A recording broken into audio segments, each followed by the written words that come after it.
L'une autre chose que je voudrais te dire, elle a reçu la guérison. Oui. Elle a trouvé la guérison. Jésus a chassé le démon de sa vie, n'est-ce pas?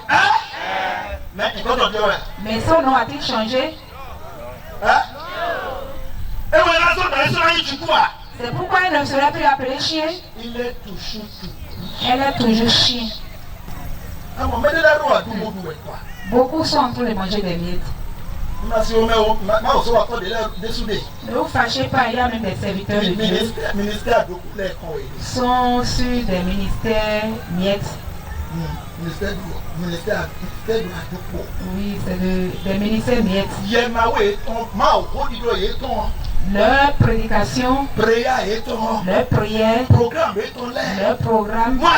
Si tu vas là, c'est guérison. C'est délivrance.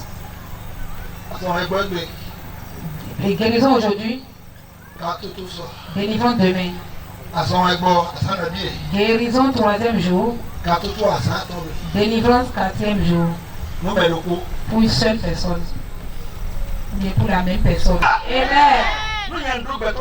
Si moi j'ai une personne et j'ai chassé le démon de ta vie aujourd'hui, la seule fois là, si tu reviens encore là, je vais te dire que ne me perds pas mon temps, ne me dérange pas, va ailleurs.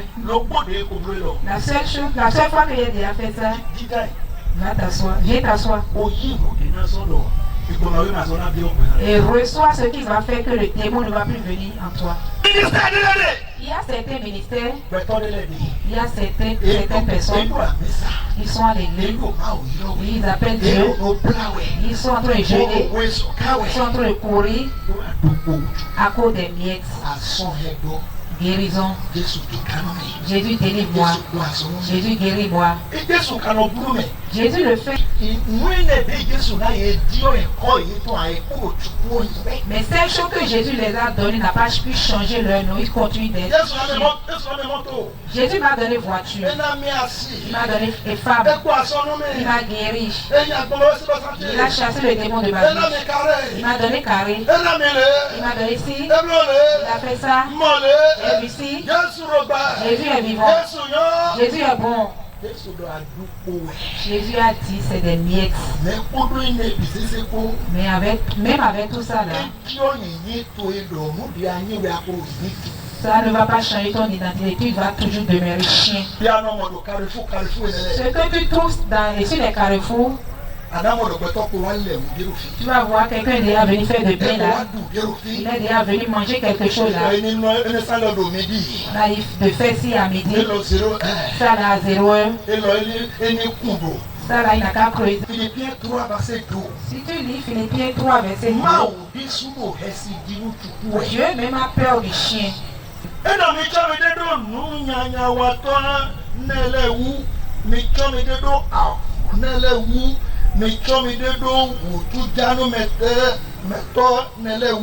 Prenez garde aux chiens, prenez garde aux mauvais ouvriers, prenez garde aux faux circoncis. Dieu même a dit, méfiez-vous des chiens. Dieu même on prend garde des chiens. Dieu même se méfie des chiens. Dieu se méfie de toi. Ce monsieur-là, je me méfie de lui. Je suis en éveil sur lui. Je le connais. C'est un homme dangereux. C'est un homme difficile. Et il dit ça aussi à ses enfants. Méfiez-vous des chiens.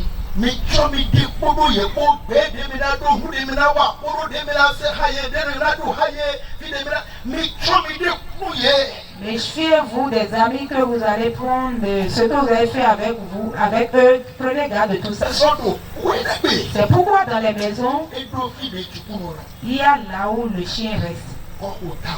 C'est au dehors le chien reste. Si tu restes au dehors jusqu'à ta mort, devant toi, tu vas penser que tu as mené une bonne vie. Dieu va dire que tu n'as même pas atteint 10%. Je suis en train de me méfier jusqu'à ta mort. Ce que je vais te donner, je n'ai pas pu te le donner. Parce que je me méfiais de toi. Parce que je sais si je te le donne, tel que tu vas le fouler au pied, tel que tu vas gratter ça, c'est pourquoi je ne t'ai pas donné. Seigneur, c'est pas devant les hommes, c'est devant toi. Comment tu le vois? Parce que tu as dit ici, le chien. Pour les gardes des chiens. Toi-même Dieu, tu te méfies de ceux qui sont chiens. Dieu a dit oui. Je me méfie des chiens. Je ne les dépose pas là où je dépose mes enfants. Ce qu'ils mangent, ce sont des miettes. Ce à quoi je les utilise, écoute-moi bien. Et si tu ne pries pas beaucoup ce soir, et si tu comprends ceci, je vois que dès ce soir, ta place va changer. Amen. Ton nom va changer. Ta vie va changer. Là où il va rester, ce qu'il va manger, et ce à quoi on va l'utiliser.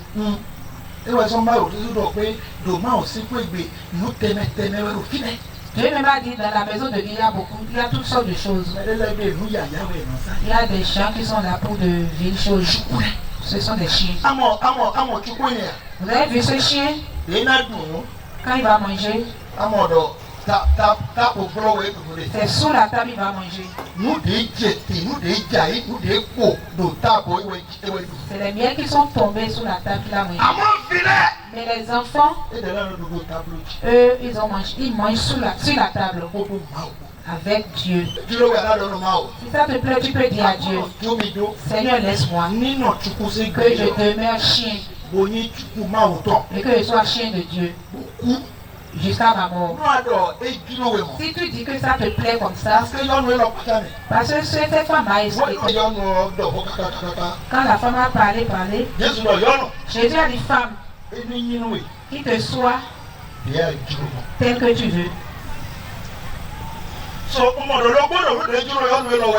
J'ai vu que parmi les choses qui plaisent à cette femme, je suis chien. Laisse-moi demeurer chien. Une parmi les choses qui plaît à cette femme, et Jésus ne m'a dit que ça n'a qu'à rester comme ça.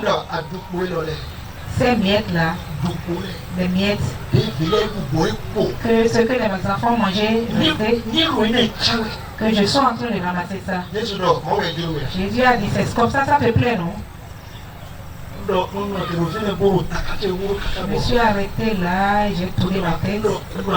J'ai dit, Seigneur, ça c'est quel genre de vie? Quel genre de vie? Et Seigneur, voilà tel que je suis. C'est comme ça, ça me plaît. Si ça ne me plaît plus comme ça, c'est possible que tu me changes. Et je vais rentrer dans une autre vie. Si tu as entendu ce soir, il y a une autre place en Dieu. Et que tu vas rentrer dedans. Qui est la place de l'enfant. Si tu as écouté cette voix et ça t'a plu, tu vas crier, appeler Dieu. Tu vas dire, Seigneur, me voici. La vie que j'étais en train de mener devant toi. Et tu me traites de chien. Et tu m'as déjà classé dans les chiens. Et c'est seulement les miettes que j'étais en train de manger. Seigneur, aie pitié de moi. La femme a dit, Seigneur, secoue-moi. Ce jour-là, il a dit, Jésus n'a qu'à la sauver. Et de la maladie et du démon. Mais la prière qu'elle devait faire ce jour-là, c'est que Jésus la secoue de l'identité de chien. Et la place dans la place de je vais prier. Qui est ici ce soir et qui veut dire Seigneur, sauve-moi de la vie de chien. Sauve-moi de la vie de chien. Si ça te plaît, que Dieu te sauve. Si ça ne te plaît pas, tel que tu veux, qu'il te soit comme ça. Cette femme-là,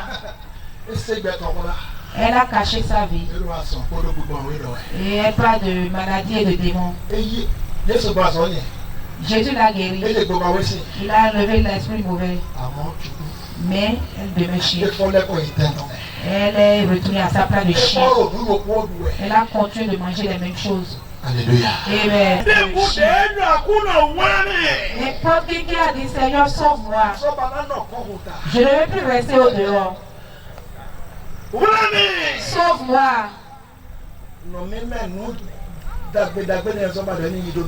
Je ne veux pas que cette chose me dépasse.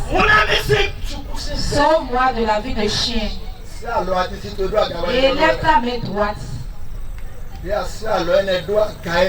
Tel que tu as levé ta main, commence à prier. Entre toi et ton Dieu. Mais ce soir, je ne veux plus d'être chien. C'est pas ça me veut que j'étais dedans, maintenant ça ne me plaît plus. Ce qui me plaît maintenant, que je sois ton enfant. Sauve-moi de la vie de chien. Et lave-moi avec ton sang. Change-moi. Délivre-moi. Change-moi. Dès ce soir. Devant toi, Éternel. Fais cette prière au nom de Jésus-Christ. C'est toi qui vas changer avant que la place ne change. Il y a la vie éternelle, c'est Jésus qui donne. Je te donne l'opportunité de prier au nom de Jésus devant Jésus.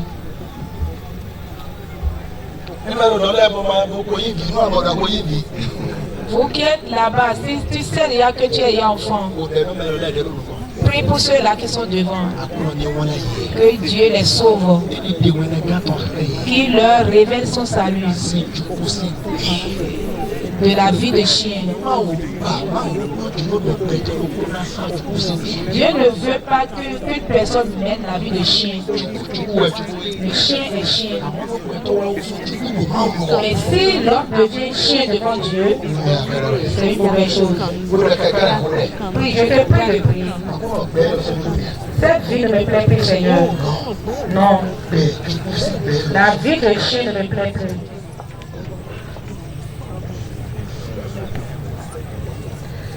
Jésus, c'est comme un que vous le dites.